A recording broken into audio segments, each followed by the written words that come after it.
Hai, selamat hari Selasa, selamat datang di Selasa Baca. Kali ini bersama saya Ari Mega, Project Officer Jurnalisme Aman Yayasan Tifa.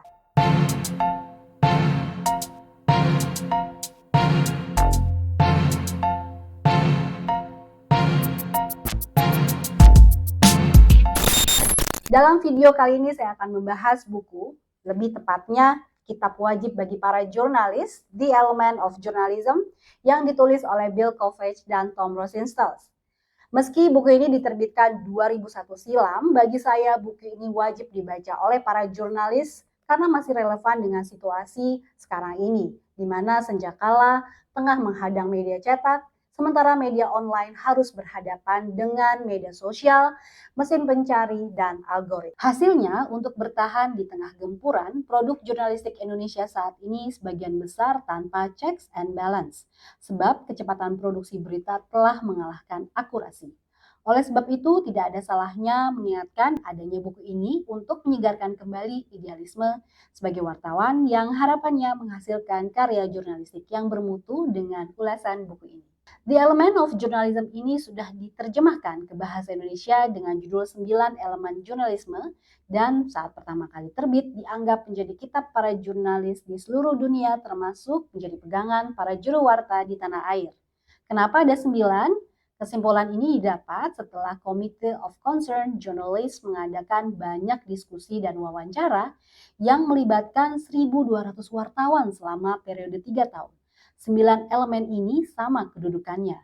Kovacs dan Rosenthal menempatkan 9 elemen jurnalisme yang pertama adalah kebenaran. Kebenaran seperti apa? Menurut siapa? Yang jelas bukan kebenaran dalam tataran filosofis, tapi kebenaran dalam tataran fungsional. Namun mengetahui kebenaran saja tidak cukup, maka Kovacs dan Rosenthal menerangkan elemen kedua yaitu loyalty kepada masyarakat. Kepada siapa wartawan harus menempatkan loyalitasnya? Pada perusahankah, pembaca, atau masyarakat? Bagian terpenting lainnya dalam buku ini adalah elemen ketiga yaitu disiplin melakukan verifikasi. Batas antara fiksi dan jurnalisme harus jelas. Jurnalisme tidak bisa dicampuri dengan fiksi setitik pun. Maka Rosenthal dan Kovacs menawarkan 5 konsep verifikasi. 1. Jangan nambahin atau ngarang cerita. 2. Jangan menipu atau menyesatkan pembaca atau pendengar atau pemirsa. Ketiga, bersikap transparan dan jujur tentang metode dan motivasi ketika melakukan reportase. 4. Bersandarlah pada reportase Anda sendiri. Dan 5. Bersikap rendah hati. Elemen keempat adalah independensi, di mana wartawan harus memiliki independensi dalam mengungkapkan sikap dan buah pikir. Ini jauh lebih penting daripada sekedar netralitas. Elemen jurnalisme yang kelima adalah sebagai pemantau kekuasaan dan penyambung lidah mereka yang tertindas. Salah satu pemantauannya adalah investigative reporting. Ini adalah jenis reportase di mana wartawan berhasil menunjukkan siapa yang salah, siapa yang melakukan pelanggaran hukum, dan yang seharusnya jadi terdakwa dalam satu kejahatan publik yang sebelumnya dirahasiakan. Buku ini dicontohkan Bob Woodward dari The Washington Post, salah satu wartawan yang investigasinya membuat Presiden Richard Nixon mundur karena skandal Watergate.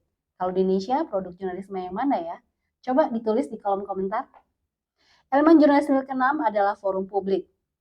Zaman dulu banyak surat kabar jadi ruang tamu bagi para publik, orang-orang bisa datang dan menyampaikan kritiknya. Kalau sekarang ada teknologi yang membuat forum lebih bertenaga. Meskipun di satu sisi kecepatan teknologi dan digital meningkatkan kemampuan terjadinya distorsi maupun informasi yang menyesatkan. Elemen ketujuh yaitu perlunya jurnalis yang memikat sekaligus relevan. Ini terbilang susah, teknik penulisan berita yang sesuai fakta tanpa adanya penambahan hal-hal fiksi atau lebay. Tapi ini bisa memikat sekaligus relevan. Sebab journalism is a storytelling with a purpose. Elemen ke-8 adalah kewajiban wartawan menjadikan beritanya proporsional dan komprehensif. Kovacs dan Rosenthal menyatakan banyak surat kabar yang menyajikan berita yang tidak proporsional, judul-judul sensasional, dan penekatannya pada aspek emosional. Lalu elemen ke-9 adalah setiap wartawan harus mendengarkan hati nuraninya sendiri. Ini prinsip di mana idealisme seorang jurnalis tidak bisa didikte oleh perusahaan. Lagi-lagi, Bob Woodward dari The Washington Post mengatakan, jurnalisme yang paling baik seringkali muncul ketika ia menentang manajemennya. Buku ini memenangkan Goldsmith Book Prize dari Harvard, a Society of Professional Journalism Award, dan The Bart Richards Award for Media Criticism dari Penn State University. Juga sudah ada cetakan terbaru The Elements of Journalism Revised and Update 4th Edition, yang pastinya jauh lebih update di mana terdapat bab tentang kemampuan jurnalis memanfaatkan teknologi serta masa depan berita, fakta, dan demokrasi. Kapan-kapan nanti akan saya bahas. Demikian ulasan saya tentang buku ini, semoga bermanfaat dan bisa menjadi salah satu referensi seputar jurnalistik.